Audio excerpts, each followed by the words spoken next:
Olá, turma, tudo bem? Aqui é o professor de filosofia Vinícius, ok? Vamos começar agora com a correção da avaliação, tá bom?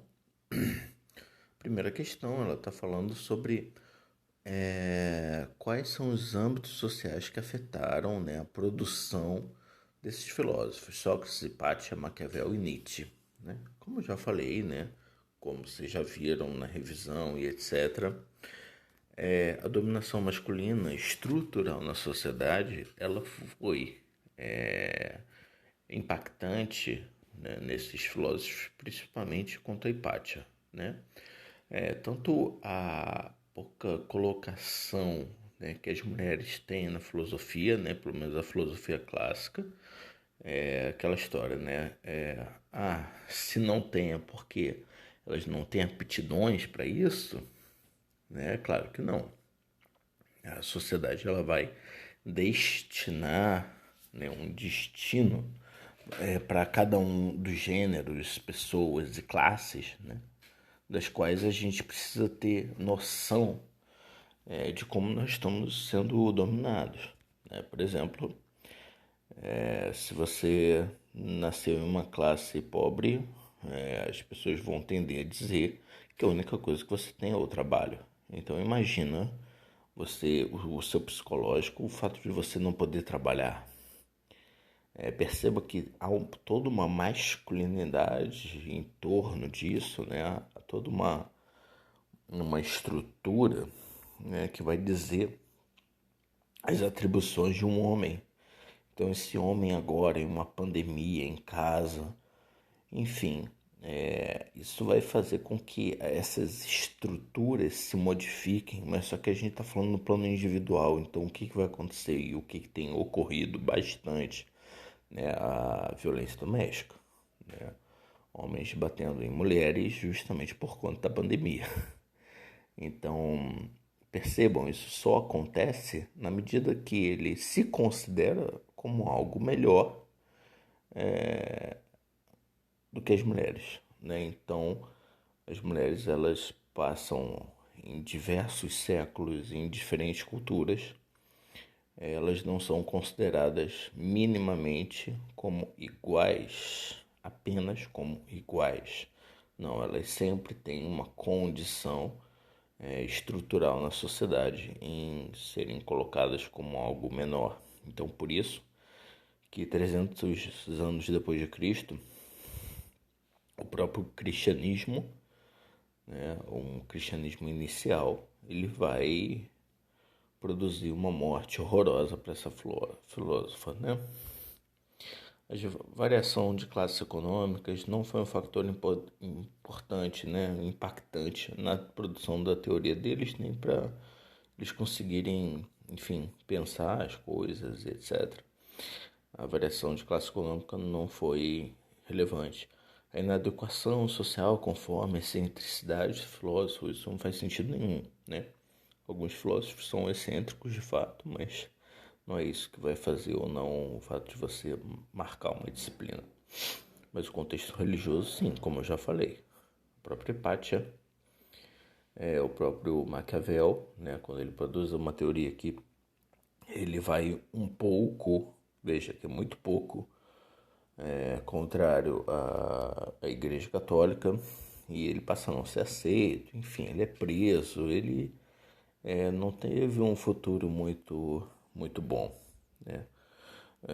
E Nietzsche também faz uma crítica a essa sociedade moderna, né? E basicamente voltada para as moralidades entre o certo e o errado, né?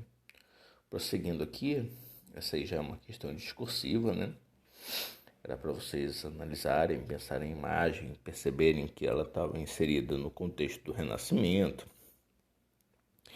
E vocês precisavam desenvolver a relevância desse período, né? Eu estou falando do período 14 a 15, mas o Renascimento, na verdade, vai até meados de 16. Então perceba que é o fim do 14, começo do século 15, né?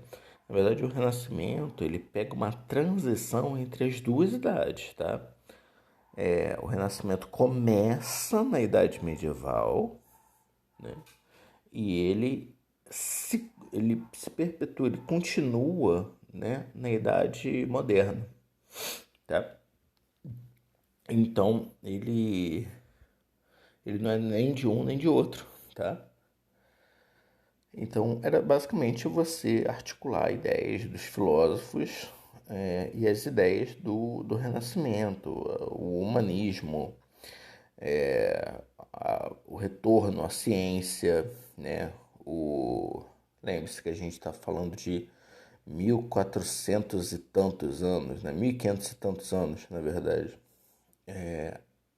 depois de Cristo. E a filosofia se inicia mais ou menos 300 anos antes de Cristo.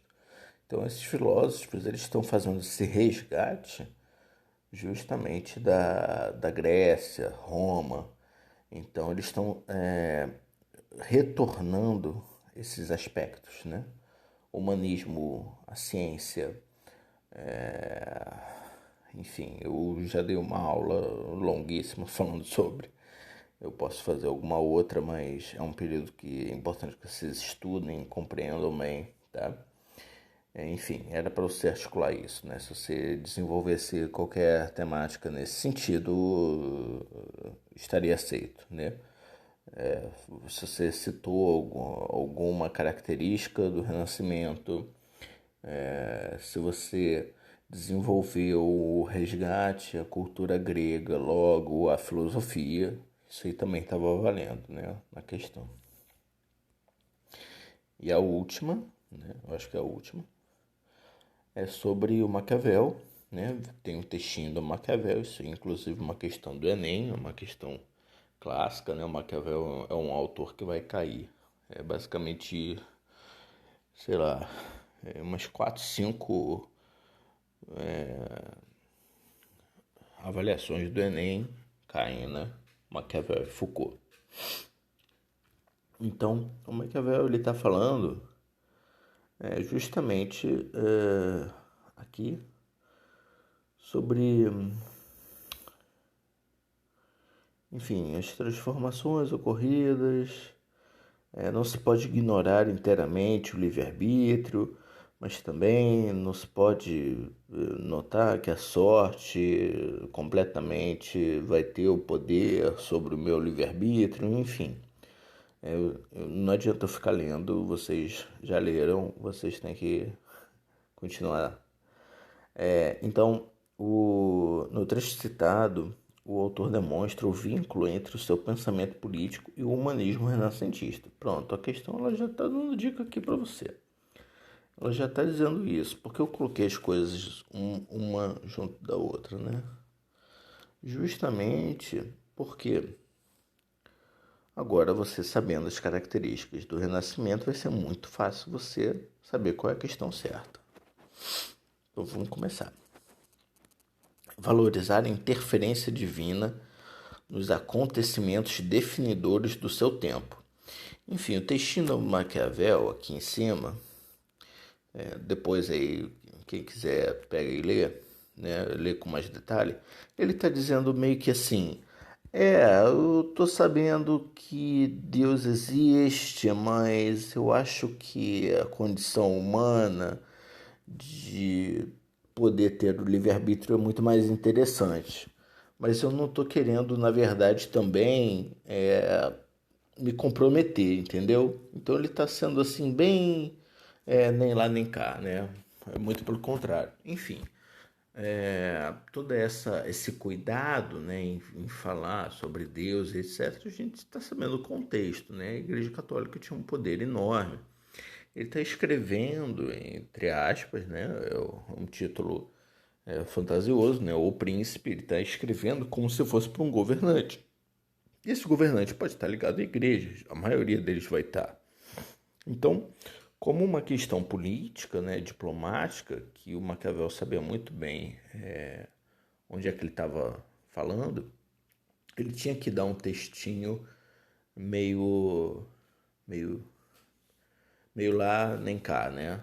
Mas só que ele está, ao mesmo tempo, deixando claro a posição dele e a sua adequação ao Renascimento. Então, a primeira questão não tem nada a ver, tá? Valorizar a interferência divina nos acontecimentos definidores do seu tempo, nada a ver. rejeitar a intervenção do acaso nos processos políticos. Isso aí também está errado, ok? Porque ele fala sobre a sorte. E vocês já viram o seminário dos seus colegas, etc. Eu já falei milhares de vezes a questão da fortuna. Fortuna é igual a sorte. A similaridade, né? Quer dizer, o contraste entre virtude e fortuna, né? As virtudes, né? O fato de você, o seu mérito, né? Você conseguir fazer alguma coisa, você ter a inteligência e a estratégia, o controle, o livre-arbítrio, tudo isso tem a ver com a virtude. E a fortuna são os acasos, né? Enfim, diversas políticas passaram a acontecer e outras foram totalmente detonadas por conta da pandemia. A pandemia foi um acaso, tá?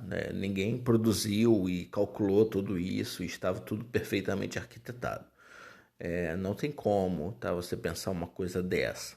Até mesmo quem é que pensa que isso pode ter ocorrido, que a China inventou esse vírus no laboratório, até quem é que projetou isso não sabia o impacto que haveria no mundo todo, né? Então, nem assim, são coisas que não se tem como ter controle, tá? Então, também não, tá? Porque ele também coloca sorte, esses eventos, como um aspecto político importante. Embora ele deixe claro que não é para você se depender deles, né? Porque eles podem ser ruins para você também. Afirmar a confiança na razão autônoma como fundamento da ação humana. Pô, isso aqui parece uma coisa bem renascentista, hein? Pois é, essa é a questão certa. Agora vamos ler as outras. Ele quer romper com a tradição que valorizava o passado como fonte de aprendizagem. Não, foi o que eu falei. Ele não pode romper completamente, entende? Ele é um dos precursores do Renascimento. Não tem como ele começar já fazendo um rompimento abrupto, né? Ele estaria fora da história se ele tivesse feito algo do gênero, né? Redefinir a ação política com base na unidade entre fé e razão. Não. Esse texto também não está falando sobre essa unificação entre a fé e a razão. Então, afirmar a confiança na razão autônoma como fundamento da ação humana. Essa questão não era muito simples, tá? Mas se você soubesse muito bem sobre os aspectos do Renascimento, você poderia ter sabido e resolvido essa questão, mas só que de qualquer modo necessitava de uma certa interpretação, né, e cuidado, e retornar um pouco ao texto novamente e entender um pouco todas essas coisas que eu estou falando, né? Que ele, digamos, ele estava inserido no Renascimento, mas o Renascimento ele só passa a ter cada vez mais força e um impacto social, né, já no século XVI, no século XV, enfim. Tudo isso é um contexto sócio-histórico que geralmente alguns professores não dão o devido valor para esse autor, tá? O Maquiavel. Mas o Enem veio aí para mostrar que sim, isso é realmente importante. Bem, como uma forma de eu ver se realmente vocês estão vendo esses vídeos, etc., eu vou pedir para vocês darem uma curtida nesse vídeo para eu ver se você realmente foi até o final, ok? Isso aí faz parte da aula.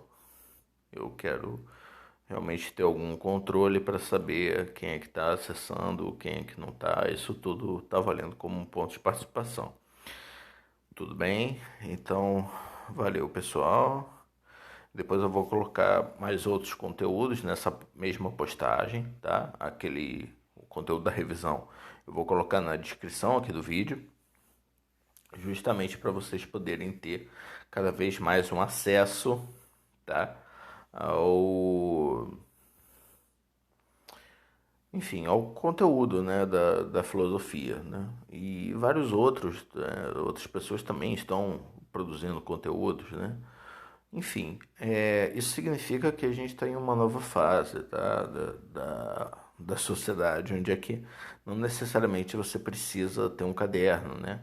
Eu, por exemplo, hoje, enfim, acho que eu ainda guardava um dos cadernos da minha escola, mas isso aí se perde, isso aí acaba, né? Mas só que vocês têm que aprender a ter um registro sobre como você vai guardar as informações, tá? Você precisa organizar as suas informações de forma digital, tá bom? Em outro momento eu falo melhor sobre isso. Muito obrigado.